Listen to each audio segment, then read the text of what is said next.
संतोष देशमुख यांचे बंधू धनंजय देशमुख यांनी देहदानाचा संकल्प केलाय। वाढदिवसाच्या दिवशीच धनंजय देशमुख यांनी देहदानाचा संकल्प केलाय। त्यासाठी त्यांना अंबेजोगाई येथील उपजिल्हा रुग्णालयात अर्ज त्यांच्या वतीने आता भरण्यात आलाय। आज माझा वाढदिवस आहे, तर मी सकाळीच 9 वाजता मरणोत्तर देहदानाचा माझा फॉर्म भरलेला आहे। तो दुपारून 4-5 वाजेपर्यंत जे मेडिकल कॉलेज आहे अंबाजोगाईचं तिथं सबमिट होईल।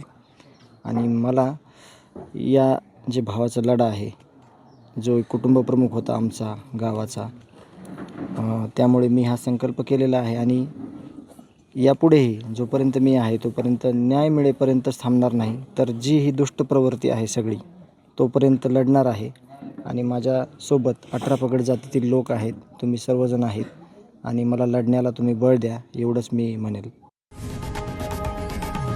लोकशाही मराठी ऐका, पहा, जागरूक रहा।